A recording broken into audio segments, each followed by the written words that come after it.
ಎಲ್ರಿಗೂ ನಮಸ್ಕಾರ. ಶಾಂತಲಾ ಸ್ಕೈರುಚಿ ಚಾನಲ್ಗೆ ಸ್ವಾಗತ. ಇವತ್ತು ನಾವು ಆರೋಗ್ಯಕರವಾದ ತಂಬುಳಿನ ಮಾಡೋಣ. ಬಾಳೆಹಣ್ಣು ಸಿಪ್ಪೆದು ತಂಬುಳಿ ಮಾಡೋಣ. ಹೇಗೆ ಮಾಡೋದು ಅಂತ ನೋಡೋಣ. ಮೊದಲಿಗೆ ಬಾಳೆಹಣ್ಣನ್ನ ಚೆನ್ನಾಗಿ ತೊಳ್ಕೊಂಡಿದ್ದೀನಿ. ಇದ್ರದ್ದು ಸಿಪ್ಪೆ ತೆಗಿತೀನಿ. ಒಂದು ಬಾಳೆಹಣ್ಣು ತಗೊಂಡಿದ್ದೀನಿ. ಇದನ್ನು ಸಣ್ಣಕ್ಕೆ ಹೆಚ್ಚಿಕೊಳ್ಳೋಣ.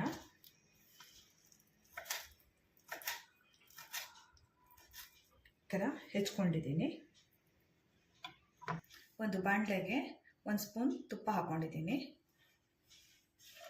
ಇದನ್ನು ತುಪ್ಪದಲ್ಲೇ ಹುರಿದ್ರೆ ಚೆನ್ನಾಗಿರುತ್ತೆ. ಬಾಳೆಹಣ್ಣು ಸಿಪ್ಪೆ ಹಾಕೋತಾ ಇದ್ದೀನಿ. ಇದನ್ನು ಚೆನ್ನಾಗಿ ಫ್ರೈ ಮಾಡಿಕೊಡೋಣ. 1-2 ನಿಮಿಷ ಫ್ರೈ ಮಾಡಿಕೊಡೋಣ. ಇದು ನಾನು ಇಬ್ಬರಿಗೆ ಮಾತ್ರ ತಂಬುಳಿ ಮಾಡ್ತಾ ಇರೋದು. ಜಾಸ್ತಿ ಜನ ಇದ್ದರೆ 3 ಬಾಳೆಹಣ್ಣು ಸಿಪ್ಪೆ ತಗೊಳ್ಳಿ. ಚೆನ್ನಾಗಿ ಹುರ್ಕೊಡೋಣ.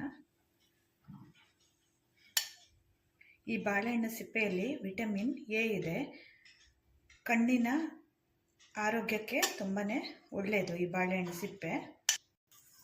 ಪೊಟ್ಯಾಷಿಯಮ್ಮು, ಕ್ಯಾಲ್ಶಿಯಮ್ಮು, ನಾರಿನಂಶ, protein, iron, magnesium, vitamin A ಇದರಲ್ಲಿ ಹೇರಳವಾಗಿದೆ.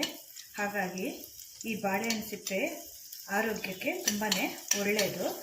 ಈ ಸಿಪ್ಪೆಯಿಂದ ಮುಖನ ಉಜ್ಜಿಕೊಂಡ್ರೆ ಸುಕ್ಕುಗಳು ನಿವಾರಣೆ ಆಗುತ್ತೆ. ಇದು ಚೆನ್ನಾಗಿ ಹುರ್ಕೊಂಡಾಯಿತು. ಈಗ ಮಿಕ್ಸಿ ಮಾಡಿಕೊಡೋಣ. ಈಗ ಮಿಕ್ಸಿ ಜಾರ್ ತಗೊಂಡಿದ್ದೀನಿ. ಅದಕ್ಕೆ 3 ಗಾಂಧಾರಿ ಮೆಣಸು ಹಾಕ್ಕೊಂಡಿದ್ದೀನಿ. ಇಲ್ಲ ಕಾಳು ಮೆಣಸು ಇದ್ದರೆ ಕಾಳು ಮೆಣಸು ಹಾಕ್ಕೊಳ್ಬೋದು. 1/2 ಸ್ಪೂನ್ ಜೀರಿಗೆ, 1-2 ಸ್ಪೂನು ತೆಂಗಿನ ತುರಿ 2 ಸ್ಪೂನ್ ಹಾಕ್ಕೊಂಡಿದ್ದೀನಿ. ಇದನ್ನು ನೀರು ಹಾಕಿ ರುಬ್ಕೊಳ್ಳೋಣ. ಇದಿಷ್ಟು ರುಬ್ಬಿದ್ದೀನಿ. ಈಗ ಸಿಪ್ಪೆ ಹಾಕೋತಾ ಇದ್ದೀನಿ. ಸಿಪ್ಪೆ ಹಾಕಿ ರುಬ್ಕೋತೀನಿ. ಈಗ ಇದನ್ನು ಒಂದು ಬೌಲಿಗೆ ಟ್ರಾನ್ಸ್ಫರ್ ಮಾಡ್ಕೊಳ್ಳೋಣ. ಈಗ ರುಬ್ಬಿದ ಈ ಮಿಶ್ರಣಕ್ಕೆ ಮೊಸರು ಹಾಕೋತಾ ಇದ್ದೀನಿ. 1-2 ಸ್ಪೂನು ಮೊಸರು, ರುಚಿಗೆ ತಕ್ಕಷ್ಟು ಉಪ್ಪು ಹಾಕಿ ಚೆನ್ನಾಗಿ ಮಿಕ್ಸ್ ಮಾಡ್ಕೋತೀನಿ.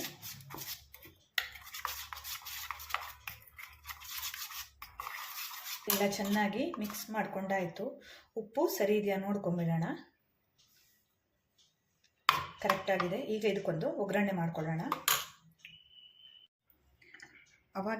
ಅವಾಗ ಬಾಳೆಹಣ್ಣು ಸಿಪ್ಪೆನ ಫ್ರೈ ಮಾಡಿದ್ನಲ್ಲ, ಅದರಲ್ಲೇ ಸ್ವಲ್ಪ ತುಪ್ಪ ಇದೆ. ಅದೇ ಬಾಣಲೆಗೆ ಒಗ್ಗರಣೆ ಮಾಡ್ಕೊತೀನಿ. ಇನ್ನೊಂದು ಸ್ವಲ್ಪ ತುಪ್ಪ ಹಾಕ್ಕೊಳ್ತೀನಿ. ಸಾಸಿವೆ, ಮೆಣಸು, ಕರಿಬೇವು ಹಾಕಿ ಒಗ್ಗರಣೆ ಹಾಕ್ಬಿಟ್ರೆ ಬಾಳೆಹಣ್ಣಿನ ಸಿಪ್ಪೆಯ ತಂಬುಳಿ ರೆಡಿ ಆಗಿರುತ್ತೆ.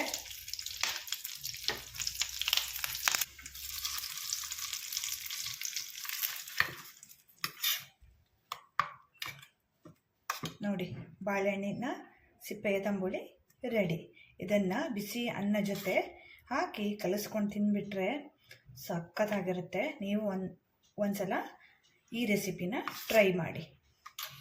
ಹೇಗೆ ಬಂತು ಅಂತ ಕಾಮೆಂಟ್ ಮಾಡಿ. ನೋಡಿ, ಕೆಂಪಕ್ಕಿ ಅನ್ನ ಜೊತೆ ಇದನ್ನು ಸರ್ವ್ ಮಾಡ್ತಾ ಇದ್ದೀನಿ. ತುಂಬಾ ಹೆಲ್ದಿ ಆಗಿರೋ ರೆಸಿಪಿ. ಈ ವಿಡಿಯೋ ಇಷ್ಟ ಆದರೆ ಲೈಕ್ ಮಾಡಿ, ಶೇರ್ ಮಾಡಿ, ಸಬ್ಸ್ಕ್ರೈಬ್ ಮಾಡಿ. ಇನ್ನೊಂದು ಆರೋಗ್ಯಕರವಾದ ವಿಡಿಯೋ ಜೊತೆ ಸಿಗ್ತೀನಿ. ಅಲ್ಲಿಯವರೆಗೂ ಎಲ್ರಿಗೂ ನಮಸ್ಕಾರ.